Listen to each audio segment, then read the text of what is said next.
예수님 이름으로 기도드립니다. 아멘.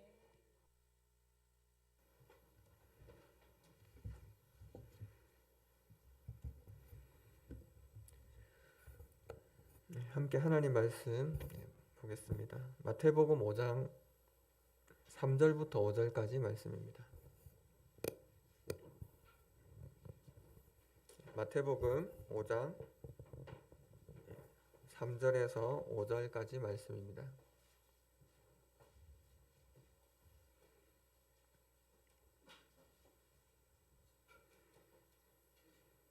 함께 우리 5장 3절부터 5절까지 한 목소리로 같이 읽도록 하겠습니다. 시작.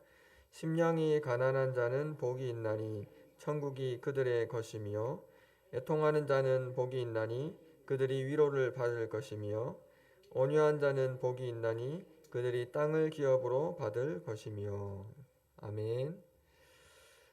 네. 계속해서 이렇게 마태복음 5장 그 예수님 팔복 가지고 설교를 하고 있는데요. 사실 솔직하게 얘기하면 한 달에 한 번씩 설교를 하는데 뭘로 하지? 이렇게 그때 본문을 정하기가 생각보다 쉽지 않거든요. 이게 나중에 설교를 해보시면 알겠지만 설교를 준비하는데 제일 어려운 것 중에 하나가 무슨 본문으로 설교를 할까 이 고민인데 별로 고민이 안 될 것 같았어요. 참 이런 말해서 좀 죄송하지만 약간 만만하게 보였거든요. 너무 쉽고 다 알고 있고 이거 하나하나 설명해주면 되게 잘 될 것 같다는 생각을 했는데 하면 이렇게 해를 거듭할수록 이게 내가 너무 실력도 안 되는데 너무 깊이 어려운 본문을 골랐다 이런 생각도 좀 들고 약간 후회도 했는데 그렇다고 지금 바꾸려니까 좀 쪽팔리고 이래가지고 그냥 그대로 하고 있습니다. 이제 여러 번 이제 이 팔복을 가지고 여러 번 말씀을 이렇게 드렸는데요. 이 팔복 말씀이 그런 말씀을 드렸습니다. 이게 복이 8가지가 아닌 것 같다. 이 복은 뭐 이런 복이 있고 저런 1번, 2번, 3번, 4번, 5번, 6번, 7번, 8번 이렇게 복의 순서를 이렇게 매기고 번호를 매겨서 우리가 8가지 복을 이렇게 가진다 이런 의미는 아닌 것 같다는 생각이 듭니다. 말씀을 묵상하면 묵상할수록 이 8가지 복은 정말 예수님께서 우리에게 주신 풍성한 그 하나의 복이 가지는 여러 가지 모습이다라는 생각이 명확하게 들어집니다. 그래서 오늘 이제 뭐 심령이 가난한 자, 애통하는 자, 온유하는 자 이렇게 제가 정했는데 이게 본문에 그렇게 나와 있는데 이것이 뭐 온유한 자가 받는 복이 팔복의 세 번째 복이 아니다라는 걸 이렇게 말씀을 드리고 싶고요. 전체적으로 이 하나의 복이고 이 풍성한 복이고 완전한 복이다라는 것을 우리가 좀 기억했으면 좋겠습니다. 하지만 우리가 이 복은 이제 그렇게 얘기할 수 있는데 이 복을 누리는 사람의 자질에 대해서는 성경이 굉장히 명확하게 설명을 하고 있습니다. 이 부분은 우리가 깊이 좀 살펴봐야 될 필요가 있는데요. 그러니까 이 심령이 가난한 사람, 애통하는 사람, 온유한 사람, 의에 줄이고 목마른 사람, 긍휼히 여기는 사람, 마음이 청결한 사람, 화평하게 하는 사람, 의를 위해서 박해받는 사람, 이런 사람들은 하나님께서 누리신 복을 누리는 사람들의 특징입니다. 그러니까 우리가 이 팔복의 말씀을 대할 때에 내가 예수님 말씀 따르면 무슨 복을 받게 되지? 여기에 집중을 하면은 팔복이 은혜가 안 됩니다. 우리가 받을 복에 집중하는 것이 아니라 내가 어떤 사람이 되어야 되는가가 이 팔복을 통해서 우리에게 주시는 말씀이라는 것입니다. 그러니까 심령이 가난한 자, 애통하는 자, 온유한 자 외울 수 있죠. 계속하면 연말쯤 되면 외우실 것 같은데 이걸 외운다고 복을 받는 것이 아닌 것 같습니다. 심령이 가난한 자, 내가 정말 심령이 가난한 자가 되어야 예수 그리스도 앞에서 내가 정말 심령이 가난하고 애통하는 마음이 있어야 그 복이 무엇인지 체험하는 것입니다. 그래서 이것을 우리가 지식적으로 신대원 갈 때 다 외웠거든요. 어떻게 외웠냐면 뭐 심의 원이 금과 화이 이렇게 첫 글자 따가지고 시험 나오면은 저 빈칸 채워 넣기 이렇게까지 외운 적이 있는데 외운다고 해서 팔복을 누리는 것이 아니다라는 생각이 이 팔복 말씀을 준비하면서 너무 명확하게 제 안에 드는 것 같습니다. 잠깐 이제 지난주에도 이렇게 지난주에 했던 말씀을 이렇게 다시 돌아보면 심령이 가난하다라고 하는 것은 하나님 외에는 의지하거나 부르짖을 대상이 없는 사람이 심령이 가난한 자입니다. 우리 성도분 여러분, 우리 더드림교회 성도분들은 심령이 가난하십니까? 예, 아멘. 네. 심령이 가난하다는 것은 하나님 외에 다른 것을 의지하지 않는, 의지할 것도 없는 사람입니다. 그게 진짜 심령이 가난한 사람이에요. 근데 우리 자신 이렇게 돌아보면요, 참 사람이 얼마나 간사한지요. 하나님 외에 의지할 무언가를 만드는데 굉장히 탁월합니다. 빛의 속도보다 더 빠르게 찾아냅니다. 딱 보고 그게 사람이 될 수도 있고요, 그게 돈이 될 수도 있고요, 아니면 뭐 인간 관계가 될 수도 있습니다. 어떤 거든지 하나님 외에 내가 다른 의지할 대상을 찾는데 선수입니다. 사람은. 그게 인간은 죄인이다라는 말이 하나님 외에 다른 것을 의지하는데 그렇게 빠를 수가 없습니다. 그러니까 어떤 형태로든지 우리가 굉장히 빨리 하나님만 의지한다고 이야기했지만, 그렇게 기도했지만 돌아서면 하나님 외에 다른 것을 의지하는 것을 찾고자 하는 것이 인간의 죄된 본성인 것입니다. 그러므로 이 심령이 가난한 자라고 하는 것은요, 그걸 버리는 것입니다. 하나님 외에 다른 것을 의지하는 걸 멈추는 것입니다. 어렵지 않습니다. 예수 그리스도께서는요, 어린아이도 품에 안으셨고요, 이 예수님의 진리를 깨닫는 데는요, 지식이 필요하지 않습니다. 우리가 복음서를 읽어보면 굉장히 똑똑하고 잘난 사람은 예수님을 떠나갔던 것을 볼 수 있습니다. 예수님을 누가 반대했습니까? 바리새인들, 서기관들, 장로들, 그 사람들이 예수님 다 반대했습니다. 그 사람들 어떤 사람입니까? 율법에 정통한 사람들이었습니다. 그리고 예수님을 떠나갔던 부자 청년, 부자였고 젊었고 젊은 나이에 관리의 자리에 오를 정도로 굉장히 탁월한 사람이었지만 그 사람은 예수님 떠나갔습니다. 누가 예수님 말씀을 깨닫습니까? 예수 그리스도 외에는 의지할 것이 없는 사람입니다. 우리가 그런 심령이 되어야 이 팔복을 이해할 수 있고 이 팔복이 나의 복이 되는 것입니다. 그 복을 누리는 여러분들 되시기를 바랍니다. 애통하는 사람은 말 그대로 우는 사람이죠. 제가 지난번에 말씀드릴 때 그 구약의 두 사람의 예를 들었습니다. 욥과 나오미의 예를 들었던 것을 기억하실 것입니다.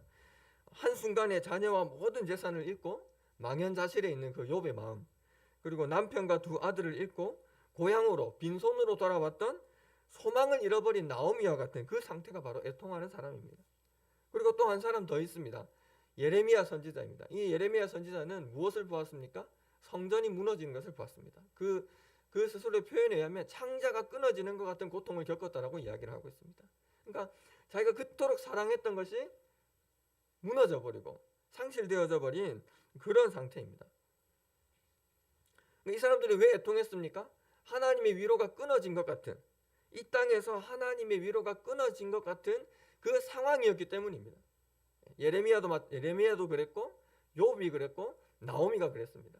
그래서 도저히 그 무엇으로 위로가 되겠습니까? 여러분, 자식을 잃었고 남편을 잃었습니다. 무엇으로 위로가 되겠습니까? 모든 재산을 다 잃어버리고 피부병까지 나서 기왓장으로 자기의 피부를 끓고 있는 욥에게 무엇이 위로가 되었겠습니까? 예레미야가 그토록 성전을 사랑하고 하나님을 사모했던, 그 성전을 사랑했던 예레미야가 그 성전이 완전히 다 무너지는 것을, 불타고 무너지는 것을 보았던 그 예레미야에게 무엇이 위로가 되었겠습니까? 위로받을 것이 아무것도 없었습니다. 비슷한 예가 신약에도 나옵니다. 우리가 누가복음 16장에 보면은 부자와 거지 나사로의 비유가 나옵니다. 이 위로받지 못하는 이 상태가요, 평생 계속되는 거예요. 우리가 그 부자와 거지 나사로의 이야기를 한 번쯤은 들어보셨을 텐데 어떠죠? 이 거지 나사로는 부자의 집 문 앞에 앉아가지고 누워있죠. 즉 말 그대로 거지죠. 그래가지고 어떻게 합니까? 그 상태를 성경은 이렇게 얘기합니다. 개들이 와서 그 헐은 상처를 핥았다라고 기록하고 있습니다. 무슨 위로가 있습니까?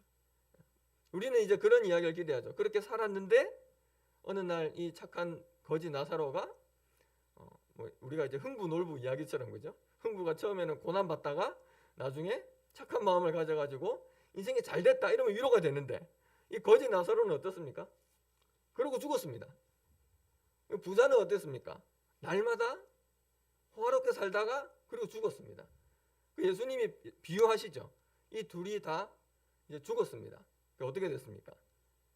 부자는 지옥으로 갔고 거지 나사로는 어떻게 됐습니까?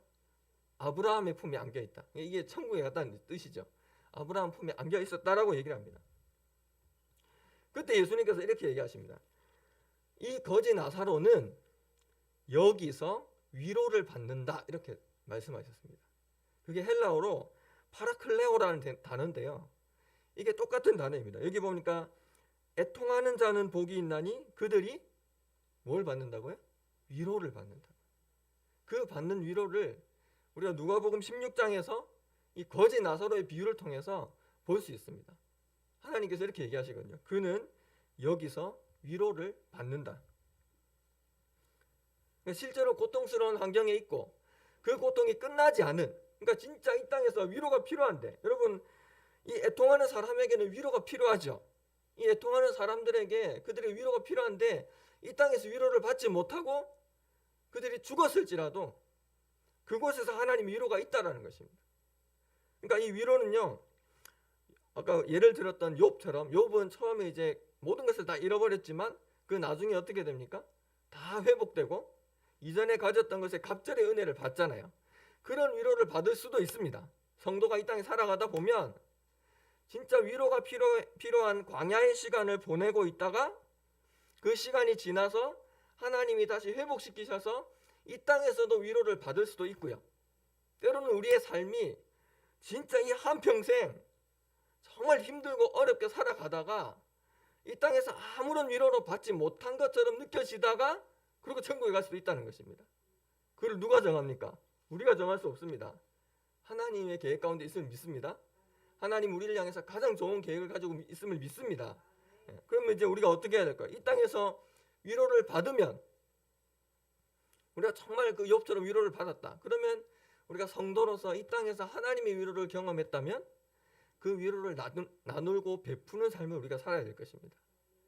그리고 이 땅에서 만약에 우리가 아무리 기다려도 하나님의 도우심을 기도하고 기다려도 이 땅에서 위로를 경험하지 못했다면, 그리고 만약에 죽는다라고 하더라도 우리는 어떤 태도로 기다려야 될까요?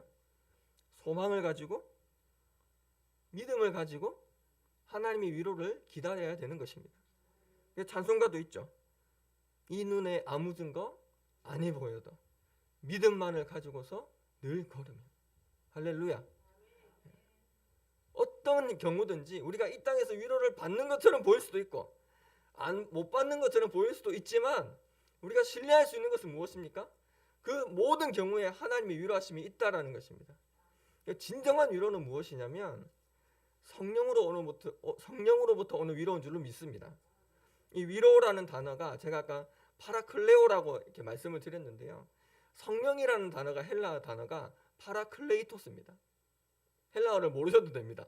파라클레오와 파라클레이토스 뭔가 비슷하지 않습니까? 두 개의 어원이 같습니다. 우리의 진정한 위로자가 누가 되십니까? 성령 하나님이 우리의 위로자 되심을 믿습니다. 성령 하나님 어떤 분이십니까? 우리가 세상 끝날까지 함께 하시는 분이시고, 우리에게 말씀을 깨닫게 하시는 분이시고, 우리가 마땅히 구할 것을 알지 못할 때에 우리에게 무엇을 위해서 기도해야 될지 우리의 기도를 도우시는 분이 바로 성령 하나님이십니다. 우리 옆에서, 내 안에서, 내 앞에서, 내 뒤에서 우리를 도우시고, 우리가 아무 힘이 없어서 무슨 기도를 해야 될지, 때로는 무슨 자격으로 내가 하나님 앞에 나아가야 할지 알지 못할 그때에, 마음으로 눈물 흘리고 있을 때에, 그때에 성령께서 우리의 위로가 되심을 믿으시길 바랍니다. 어떤 사람이 위로를 받습니까? 애통하는 자입니다. 그러므로 우리는 이 애통하는 마음을 가져야 됩니다. 하나님 앞에서 정말 우리의 자신을 보고 울어야 됩니다. 우리의 자신의 죄악된 모습과 우리 자신의 위선적인 모습을 정말 말씀 앞에 비추고요, 정확하게 볼 수 있는 눈을 달라고 기도해야 됩니다. 우리가 사실은 기도하는 시간이 기도를 많이 안 한다라고 이야기를 하지만 어쨌든 우리는 기도하지 않습니까? 새벽에 나와서 기도하든 금요일에 나와서 기도하든 각자의 자리에서 기도하든 밥 먹기 전에 기도하든 어떤 형태로든 사실은 기도는 합니다. 근데 오늘날 성도들에게 부족한 것이 있습니다. 정직한 기도가 없습니다. 그냥 그 기도의 모양은 있습니다. 기도의 모양은 있을지 모르지만 정말 하나님 앞에 우리가 정직하게 기도하지는 않는다는 생각이 듭니다. 우리 하나님 앞에 정직하게, 이 애통이라고 하는 거는요, 그 상황을 정직하게 바라볼 때만 애통이 나옵니다. 우리 자신을 정확하게 바라봐야 됩니다. 나 자신이 하나님 앞에 얼마나 죄인인지, 내가 뼛속까지 죄인이고 내 마음에서 나오는 것이 예수님께서 말씀하셨잖아요. 사람의 마음에서 나오는 것이 뭐라 그랬죠? 깨끗한 것이 나온다 그랬습니까? 아니요. 음란과 탐욕과 정욕과 안 좋은 거는 다 마음으로부터 나온다고 예수님 직접 말씀하셨습니다. 그러니까 그 마음을 하나님 앞에 정직하게 보아야 되는 것입니다. 그 마음을 두고 애통하는 것입니다. 그 마음을 두고 우는 것입니다. 그것이 곧 심령이 가난한 자요 애통하는 자인 줄로 믿습니다. 그 은혜가 여러분들의 삶 가운데 충만하시기를 바랍니다.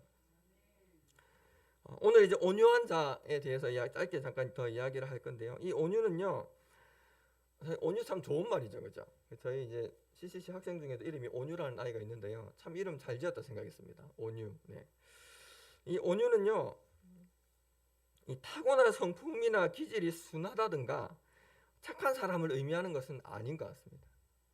그러니까 넌 참 온유하구나 이렇게 얘기했을 때에 그 기질적으로 착한 사람이 있어요. 그 사람들 이렇게 혹시 사회생활 하시다 보면 저도 이제 고등학교 때 친구 중에 얘는 예수 믿는 애는 아니었는데 그때는 저도 이제 예수님을 안 믿었지만 그냥 착한 애가 있어요. 종종 있어요. 종종. 예. 그 진짜 못된 애들도 있고요. 그러니까 막 이렇게 좀 참는 애들이 있고 아니면 자기 화를 이렇게 막 드러내는 애들이 있어요.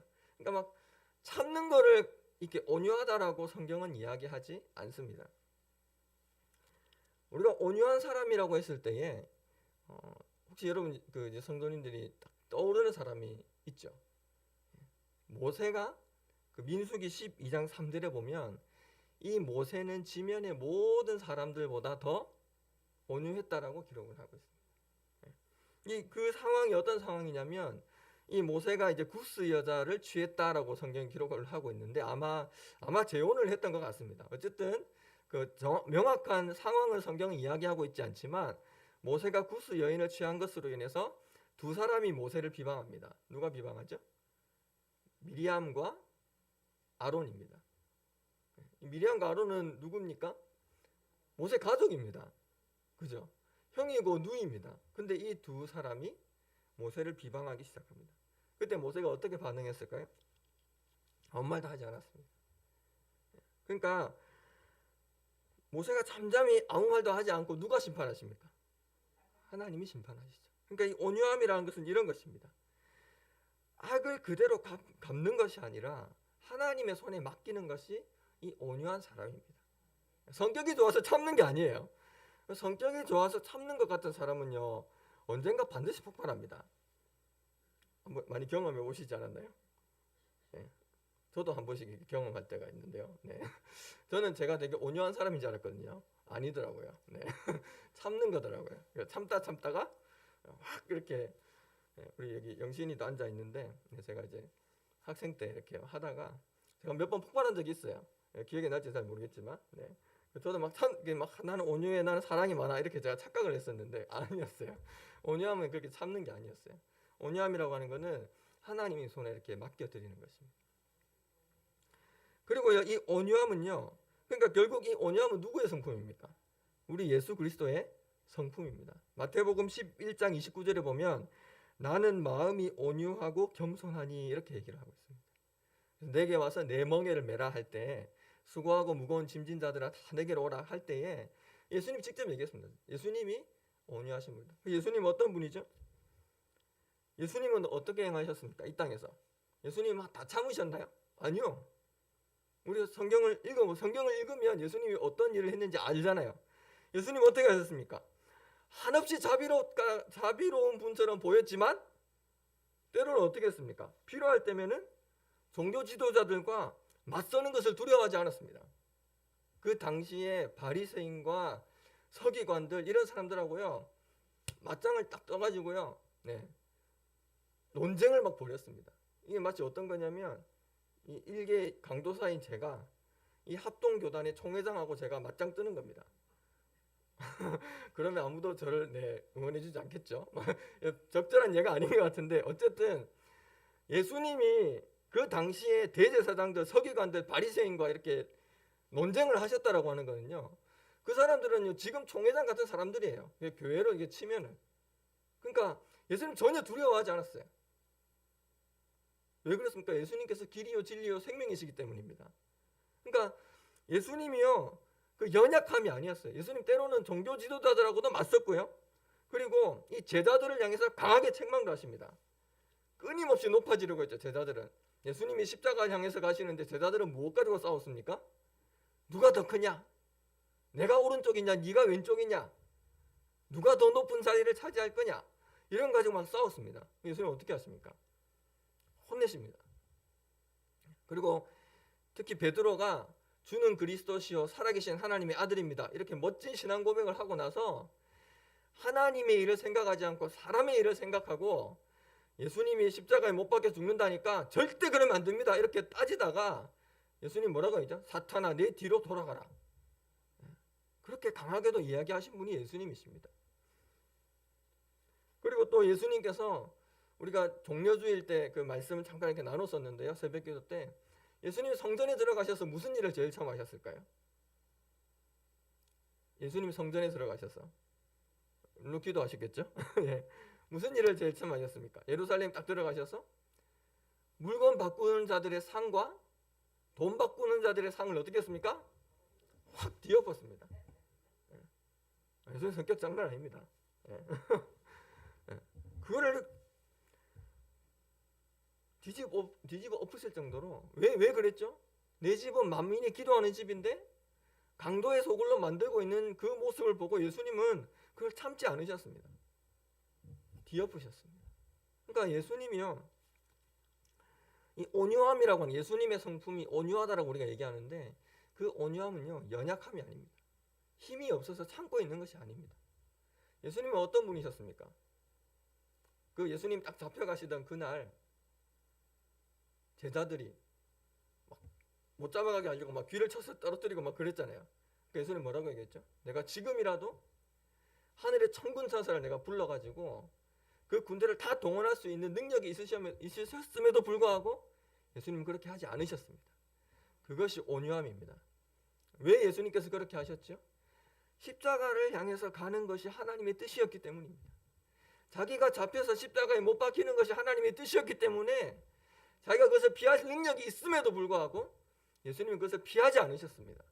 말씀대로 순종함으로 걸어가셨습니다. 그분이 바로 예수 그리스도시고 그분이 온유하신 분이고 그분께서 우리에게 말씀하십니다. 온유한 자는 복이 있나니 땅을 기업으로 받을 것이라. 이 땅을 기업으로 받는다는 건요 하나님의 약속의 상징입니다. 이 시편 37편 11절에 보면 이런 말씀이 있습니다. 그러나 온유한 자는 땅을 차지하며 풍성한 화평으로 즐거워하리로다. 비슷하죠. 그 온유한 자는 땅을 차지하며 풍성한 화평으로 즐거워할지어다. 시편 37편 11절 말씀입니다. 이 땅을 얻는다라고 하는 건요 상징적인 의미가 있습니다. 하나님의 축복입니다. 하나님께서 아브라함에게 무엇을 약속하셨습니까? 자녀를 약속하셨고 땅을 약속하셨죠. 그러니까 자녀의 약속으로 이삭을 주셨고 그리고 이스라엘 12지파가 야곱을 통해서 나오게 되죠. 그럼 이 땅은 무엇입니까? 하나님께서 아브라함 부를 때 약속하신 것입니다. 내가 너를 자녀를 주겠고 땅을 주겠다. 이 땅이 가나안 땅이었죠. 그러니까 구약적인 관점으로 보면 이 땅을 얻는다라고 하는 것은요 하나님의 그 약속, 하나님의 축복을 의미하는 말입니다. 그럼 오늘 우리에는 어떤 의미가 있을까요? 예수 그리스도께서 우리의 기업이 되시는 줄 믿습니다. 이 땅을 얻는다, 땅을 기업으로 받는다라고 하는 것은요, 이 천국을 기업으로 받는다. 천국이신 하나님 나라 자체이신 예수 그리스도가 나의 기업이 되신다. 그것이 성도에게 주어진 이 온유한 자에게 주어진 하나님의 축복인 줄 믿습니다. 말씀을 이제 마무리하겠습니다. 오늘 심령이 가난한 자, 애통하는 자, 온유한 자 설명을 드렸는데요. 처음에 말씀드린 것처럼 이것이 어떤 의미고 그렇지 이것이 자기를 내려놓는 거지 내 고집을 꺾는 거지 이런 걸 머리로만 아는 것으로는요 팔복을 누릴 수가 없습니다. 하나님의 복은요 이것을 머리로 아는 사람이 누리는 것이 아니라 이대로 살아감을 통해서 누리는 줄로 믿습니다. 만약 우리의 삶이 정말 이 심령이 가난한 하나님께만 엎드리고 다른 것을 의지하지 않고 하나님만 의지하고 애통하는 것, 내 안에 있는 그 죄를 바라보고 정말 중심으로 애통하고, 그리고 이 온유함, 하나님의 말씀이기 때문에 그 길이 아무리 힘들고 어려운 길이다 할지라도 하나님이 그렇게 말씀하셨기 때문에 이것이 하나님의 뜻이기 때문에 순종하는 그 온유한 삶이 우리 가운데 있다면, 우리는 날마다 하나님께서 우리에게 부으시는 그 축복, 천국의 축복을 누릴 줄로 믿습니다. 그 축복을 사모함으로 오늘 함께 기도하시고, 우리가 기도할 때에 정직하게 하나님 앞에서, 하나님 오늘 정말 들은 말씀처럼 내 심령이 가난하게 해주십시오. 하나님 앞에 바짝 엎드리게 해주십시오. 하나님 앞에 철저하게 겸손하게 나아가게 하여 주옵소서. 하나님 내 죄악을 깨닫게 해주십시오. 하나님 종교적인 모습으로 포장이 되어 있지만 남들이 볼 때는 아유 잘한다, 예수님 잘 믿는다 이렇게 이야기하지만 정말 하나님의 눈으로 나를 바라보고 겸손하게, 하나님 나 같은 죄인을 구원해 주신 것을 감사합니다. 내가 하나님께 무슨 기도를 할 수 있겠습니까? 성령께서 기도하시지 않으면 내가 무엇을 기도할 수 있겠습니까? 이렇게 겸손하게 기도하시고요. 그리고 온유함으로 하나님께서 우리에게 말씀하시는 우리의 삶에 고백해야 할 죄악들, 고집들, 용서하지 못하는 것들, 말로 범죄한 것들, 행동으로 범죄한 것들, 그런 게 있어요. 하나님께서 이것은 잘못했다고 얘기하지만요, 저에게도 있습니다. 이것이 내 안에 하나의 습관처럼 형성이 되고, 그렇게 지금까지 30년을 넘게, 저보다 30년보다 더 사셨는데 살아온 거는요 정말 바꾸기 힘듭니다. 내가 그렇게 죄악된 모습으로 살고 있지만 내가 잘못된 곳으로 가는지도 모릅니다. 성경이 우리에게 분명히 경고하고 있죠. 스스로 속이지 말라. 스스로 속을 수 있습니다. 우리가 정말 온유한 자의 심령으로 나아갈 수 있도록 우리가 들은 말씀을 가지고 이 시간 한번 기도했으면 좋겠습니다. 하나님께서 우리의 기업되어 주시고 우리에게 정말 이 축복들을 누릴 수 있도록 심령이 가난한 자, 애통하는 자, 온유한 자의 심정으로 하나님 앞에 우리가 간절하게 우리가 주여 한번 외치고 같이 기도하신 후에 개인적으로 계속 기도하도록 하겠습니다. 기도하겠습니다. 주여! 하나님 아버지 감사합니다. 하나님 정말 하나님께서 하나님 우리가 심령이 가난하고 애통하며 온유함으로 주님 앞에 기도하게 하여 주옵소서. 하나님 아버지 이 금요일 이 밤 시간에 하나님 앞에 나온 모든 주의 자녀들에게 하나님 은혜를 베풀어 주시고 하나님 심령이 가난함으로 기도하게 하여 주시고 애통함으로 기도하는 시간이 되게 하여 주옵소서. 온유함으로 기도하는 시간이 되게 하여 주옵소서. 하나님 성령께서 하나님 아버지 우리의 마음을 만져주시고 우리가 정말 하나님 앞에 정직하게 기도하며 나아가는 시간 되기를 원합니다. 하나님 아버지 하나님 우리를 불쌍히 여겨주시고 하나님 아버지 그 하나님의 천국과 하나님 아버지 그 땅을 기업으로 갖는 그 은혜가 우리 가운데 임하게 하여 주옵소서. 하나님 성령의 위로가 우리 각 사람의 마음 가운데 충만하게 하여 주옵소서. 하나님 우리의 모든 위로가 되시고 우리의 온전한 위로가 되시는 그 하나님 아버지께서 성령 하나님 아버지께서 하나님 아버지 우리 가운데 함께 하여 주시고 하나님 오늘 기도할 때에 정말 우리의 기도를 도우시고 우리의 기도가 하나님 아버지 시간이 지나서 하나님 아버지 우리가 몇 분을 기도하든지 우리가 한 시간을 기도하든지 얼마 기도하든지 어떻게 기도하든지 하나님 그 기도 가운데 하나님의 위로하심과 하나님의 은혜가 있기를 원합니다. 하나님 함께하여 주옵소서. 하나님 아버지 우리가 주님이 아니고서는 하나님 아버지 우리가 의지할 대상이었고 하나님만 의지하고 하나님 아버지 우리 의지할 대상이 유일한 대상이 되시고 내 아버지 되시고 하나님 아버지 그 아버지 품에서 하나님 다른 것을 생각하지 아니하고 하나님께 정말 아버지 주님 하나님만 구하며 나아가는 하나님 아버지 심령들 되기를 원합니다. 하나님 아버지 우리의 심령이 주 앞에 가난하게 하여 주옵소서. 하나님 아버지 그 복을 사모함으로 기도하게 하여 주옵소서. 하나님 아버지 하나님께서 우리가 허락하시는 그 복을 완전히 주의 사모하고 성령을 선하신 분이니 나를 바른 길로 인도하소서. 주의 말씀 앞에 순종하오니 기쁨으로 깨닫게 하소서. 나의 하나님 주의 뜻을 행하도록 가르치소서.